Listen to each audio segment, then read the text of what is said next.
अस्सलाम वालेकुम students. Chemistry में हमने चैप्टर नंबर 4 स्टार्ट किया हुआ है और हमने अब चैप्टर का सेकंड पोर्शन स्टार्ट करना होगा, सॉलिड। What is solid? सबसे पहले सॉलिड की डेफिनेशन देखते हैं। सॉलिड क्या होता है?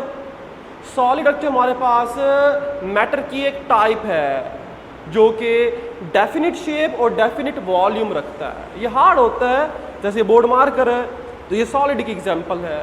इसमें इंटरमॉलिक्यूलर फोर्सेस स्ट्रोंगर होती हैं, जिसकी वजह से ये हार्ड होता है और ये डेफिनिट शेप और वॉल्यूम रखता है। तो सॉलिड की डेफिनेशन क्या होगी? It is a state of matter which is hard. ये हार्ड होता है एंड रिजिड, सख्त होता है, हैविंग स्ट्रॉन्ग इंटरमॉलिक्यूलर फोर्सेस। ये हार्ड क्यों होता है? क्योंकि इसमें इंटरमॉलिक्यूलर फोर्सेस स्ट्रोंगर होती हैं। They have definite shape in the volume, जबकि सॉलिड की शेप और वॉल्यूम क्या होता है? फिक्स्ड होता है। बेटा अगर हम सॉलिड की टाइप्स की बात करें on the basis of arrangement of particles, तो सॉलिड दो तरह के होते हैं। एक को कहा जाता है क्रिस्टलाइन सॉलिड और देखो नाम देते हैं एमॉर्फस सॉलिड। क्रिस्टलाइन सॉलिड्स क्या होते हैं? क्रिस्टलाइन सॉलिड जिसके अंदर पार्टिकल्स एक तरतीब के साथ अरेंज होंगे। अगर पार्टिकल तरतीब के साथ अरेंज होंगे तो उसका नाम दे देगा क्रिस्टलाइन सॉलिड, और अगर पार्टिकल तरतीब से अरेंज नहीं होंगे तो वो एमॉर्फस होगा। पार्टिकल क्या हो सकता है? पार्टिकल क्या होगा? एटम हो सकता है, आयन हो सकता है, या मॉलिक्यूल हो सकता है, in which atom and molecule have regular arrangement. जो एटम, आयन या मॉलिक्यूल होगा वो रेगुलरली अरेंज होगा, उसे ये क्रिस्टलाइन। अगर यहाँ पर एक एग्जांपल देखें, ये देखिए हमारे पास, इसमें इसे सिंपली ड्रा किया है कि हमारे पास एक पहले लगाया हमने ब्लैक सर्कल, फिर रेड सर्कल, फिर ब्लैक, फिर रेड, फिर ब्लैक, फिर रेड, मतलब अल्टरनेट है, एक रेगुलर अरेंजमेंट है। सेकंड में भी ऐसा हो रहा है। फिर ऊपर क्या था? ब्लैक, अब क्या आ गया? रेड आ गया। फिर क्या हुआ? ब्लैक, फिर रेड, फिर ब्लैक, फिर रेड। तो इस सारे स्ट्रक्चर में देखो अल्टरनेट है, अरेंजमेंट तरतीब के साथ है। जब तरतीब के साथ होगी तो इसे कहेंगे क्रिस्टलाइन सॉलिड। इनमें से एक पॉजिटिव होता है, एक नेगेटिव। हम इस तरह कह सकते हैं कि पॉजिटिव नेगेटिव, पॉजिटिव नेगेटिव, ये भी इस तरह बना होगा। तो ये हमारे पास होंगे क्रिस्टलाइन सॉलिड, जिसकी एग्जांपल है सोडियम क्लोराइड या ग्लूकोज। या क्रिस्टलाइन सॉलिड है, इसमें एटम जो पार्टिकल्स हैं वो प्रॉपरली अरेंज होते हैं, रेगुलरली अरेंज। तो एमॉर्फस क्या होते हैं? बेटा एमॉर्फस का मतलब होता है शेपलेस। शेपलेस, इनकी कोई शेप नहीं होती। इन विच पार्टिकल्स, एटम, आयन और molecule do not have regular arrangement, तरतीब के साथ अरेंज नहीं होते। थोड़ी बहुत तो अरेंजमेंट होती है लेकिन लॉन्ग चेन के अरेंजमेंट नहीं है। कैसे? देखिए अगर यहाँ पर, ठीक है, यहाँ पर पहले आया ब्लैक, फिर रेड, फिर ब्लैक, फिर रेड, लेकिन इससे आगे जाकर अरेंजमेंट खराब होगी। ब्लैक ब्लैक ब्लैक, फिर रेड, फिर ब्लैक, कोई अरेंजमेंट नहीं है। फिर क्या हुआ? यहाँ पर देखो रेड आते जा रहे हैं सारे, रेड रेड रेड, फिर यहाँ अरेंजमेंट हुई। ये हमारे पास आया ब्लैक, रेड, ब्लैक, लेकिन फिर दोबारा अरेंजमेंट खराब हुई। तो इसके अंदर स्मॉल अरेंजमेंट, थोड़ी पोर्शन में तो एटम्स तरतीब के साथ अरेंज होते हैं, लेकिन पूरे क्रिस्टल के अंदर अरेंजमेंट जो है, पूरे सॉलिड के अंदर अरेंजमेंट नहीं होती। तो जब रैंडम अरेंजमेंट होगी तो उसका नाम होगा एमॉर्फस सॉलिड का नाम दिया जाता है। तो एमॉर्फस सॉलिड के अंदर वो जगह, इस सॉलिड के अंदर वो जगह जहां पर एटम तरतीब से अरेंज होंगे, स्मॉल पोर्शन थोड़ी सी जगह होगी। जैसे हमने यहां पर बात की कि इस पूरे क्रिस्टल, पूरे सॉलिड के अंदर, इस छोटे से पोर्शन के अंदर ब्लैक, फिर रेड, फिर ब्लैक, फिर रेड, फिर ब्लैक, इस छोटे से पोर्शन के अंदर एटम जो थे, पार्टिकल जो थे, वो तरतीब के साथ अरेंज थे, फिर आगे रैंडम हो गए। तो जहां पर एटम तरतीब के साथ अरेंज थे, इन प्लेस का नाम दिया जाता है क्रिस्टलाइड्स का। इसे क्या नाम देते हैं? क्रिस्टलाइड। क्रिस्टलाइड एमॉर्फस सॉलिड के अंदर वो जगह है जहां पर एटम, जहां पर पार्टिकल तरतीब के साथ अरेंज होते हैं, और वो स्मॉल पोर्शन होता है, पूरा सॉलिड नहीं होता, उसमें स्मॉल पोर्शन होते हैं। एक यहां पर था, एक यहां पर भी पोर्शन बनता है, यहां पर बन जाएगा, यहां पर भी एटम तरतीब बन जाए, तो इन्हें क्रिस्टलाइड्स का नाम दिया जाता है। इसकी एग्जांपल क्या होगी एमॉर्फस की? ग्लास या रबड़ इसकी एग्जांपल है। बेटा क्रिस्टलाइन सॉलिड्स को एमॉर्फस में भी कन्वर्ट किया जा सकता है। कैसे? कि अगर हम क्रिस्टलाइन सॉलिड को हीट करना शुरू करें, जब हीट करना शुरू करेंगे तो यहाँ पर जो एटम की तरतीब थी तो ये मेल्ट होकर एटम की तरतीब खराब हो जाएगी, मेल्ट हो जाएंगे, आगे पीछे हो जाएंगे। और अगर दोबारा हम इन्हें फ़ौरन ठंडा कर दें, फ़ौरन ठंडा कर देने से जो इसकी तरतीब थी दोबारा से अरेंज होने का टाइम नहीं मिलेगा और अरेंजमेंट कुछ इस तरह की हो जाएगी, तो ये एमॉर्फस में कन्वर्ट हो जाएगा।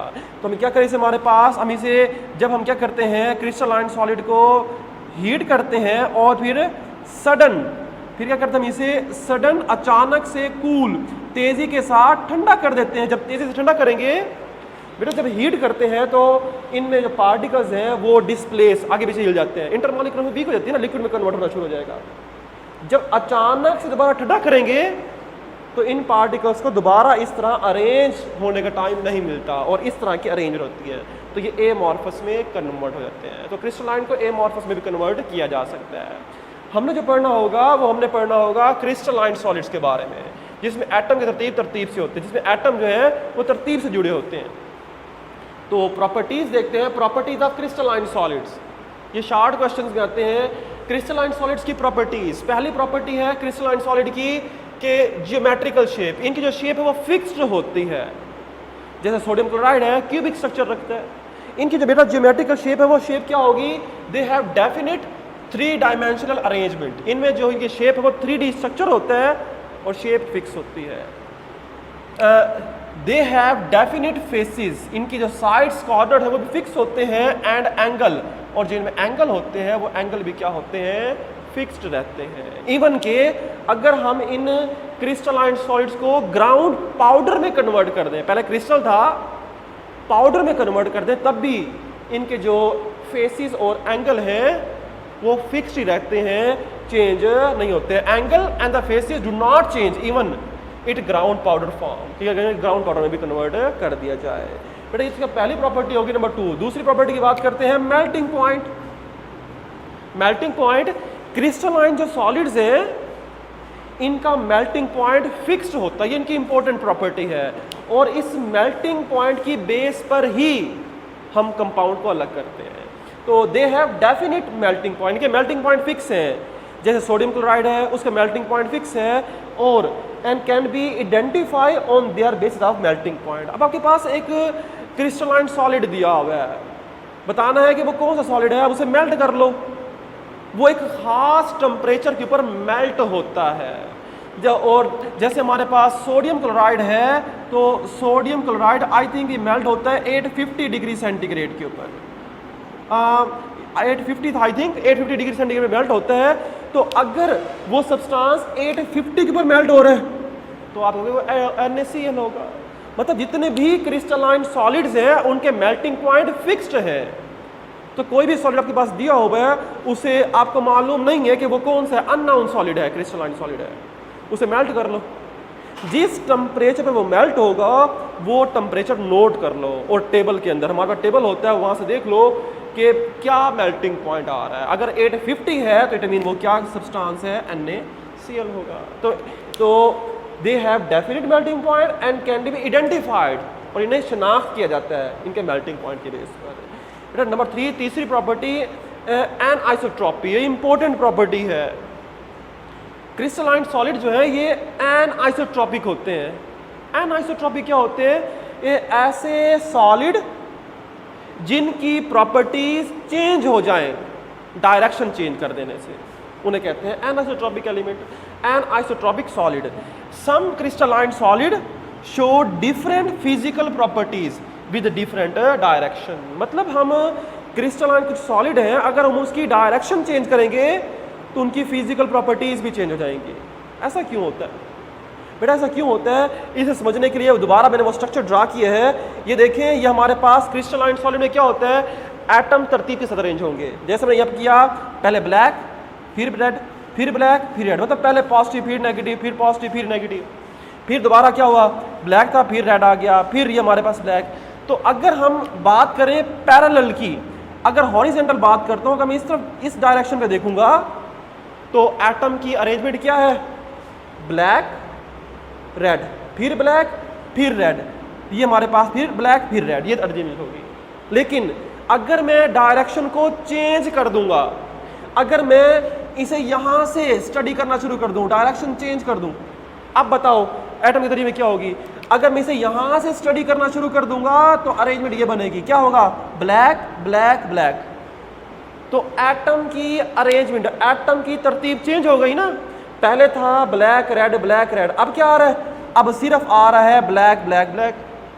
जब एटम की अरेंजमेंट चेंज हो गई तो उसकी फिजिकल प्रॉपर्टीज चेंज हो जाती हैं। और यही वजह है वो प्रॉपर्टीज कौन कौन सी चेंज हो सकती हैं, वो चेंज हो सकता है रिफ्रैक्टिव इंडेक्स या थर्मल कंडक्टिविटी। एग्जाम्पल देखते हैं, जिसकी हम एग्जाम्पल लेते हैं ग्रेफाइड की। बेटा ग्रेफाइड में ये कंडक्टर होता है क्योंकि इसके अंदर क्या होते हैं, फ्री इलेक्ट्रॉन्स होते हैं। इसमें क्या होते हैं, मोबाइल इलेक्ट्रॉन, फ्री इलेक्ट्रॉन्स। जब ये फ्री इलेक्ट्रॉन ग्रेफाइड के अंदर कार्बन लेयर के पैरेलल होगा तो इसमें से करंट ज्यादा पास होगा।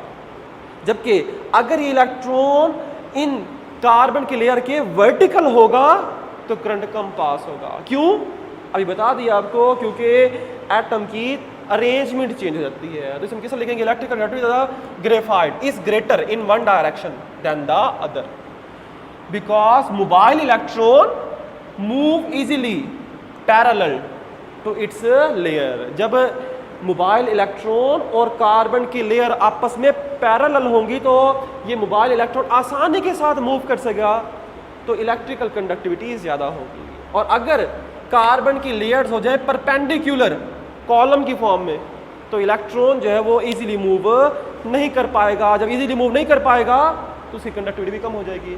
सिंपल है ना, जब पैरेलल मूव करेगा तो इसलिए बस जगह चांस ज़्यादा होगा मूव करने का। जब वर्टिकल होगा स्पेस कम हो जाएगा, क्योंकि कॉलम फॉर्म में आ जाएगा तो उसकी कंडक्टिविटी कम हो जाती है। नंबर 4 हम नेक्स्ट प्रॉपर्टी की बात करते हैं, क्लेविज एंड क्लेविज प्लान। बेटा सिंपल सी टर्म है, क्लेविज और क्लेविज प्लान क्या होता है। क्लेविज किसे कहते हैं, क्लेविज कहते हैं ब्रेक डाउन, तोड़ देना। क्लेविज प्लान किस जगह से तोड़ रहे हैं, किस कॉर्नर से तोड़ रहे हैं, वो क्लेविज प्लान होगा। तो क्या होता है, हम क्रिस्टलाइन सॉलिड्स को ब्रेक डाउन तोड़ते हैं इनटू स्मॉलर आइडेंटिकल क्रिस्टल। तो ये छोटे छोटे क्रिस्टल्स बना देते हैं और वो आइडेंटिकल वैसे ही क्रिस्टल्स होते हैं। तो क्रिस्टल को तोड़ देना क्लेविज कहलाता है। The breaking of the crystal into the smaller identical crystal. Crystal को आइडेंटिकल वैसे ही क्रिस्टल के अंदर तोड़ देना छोटे छोटे क्रिस्टल्स की फॉर्म में। तो इस प्रोसेस को नाम देता है क्लेविज। ये होता कब है, जब इस पर कोई एक्सटर्नल फोर्स लगाई जाती है। क्लेविज प्लान क्या होगा, ये तो क्लेविज के क्रिस्टल को स्मॉलर क्रिस्टल्स के अंदर तोड़ देना आइडेंटिकल जो उसके जैसे ही होंगे। क्लेविज प्लान क्या होगा, वो जगह, वो साइड, वो कॉर्नर जहां से क्रिस्टल को तोड़ा जाता है वो क्लेविज प्लान होगा। The plan in which crystal substance broken, वो जगह जहां से क्रिस्टल टूटता है उसे कहा देते हैं क्रिस्टलाइन, इसे नाम देते हैं क्लेविज प्लान का। ये बेटा हमारे पास डिफरेंस में आता है, what is the cleavage and the cleavage plane, दोनों में डिफरेंस करना होता है। बेटा इसकी जो रिमेनिंग प्रॉपर्टीज हैं वो हम नेक्स्ट लेक्चर में करेंगे। अल्लाह हाफिज़।